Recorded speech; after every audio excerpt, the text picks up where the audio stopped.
أفحسبتم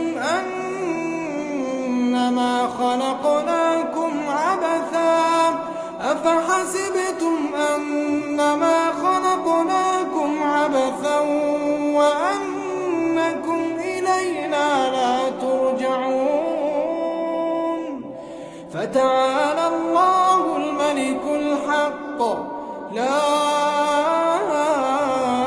إله إلا هو رب العرش الكريم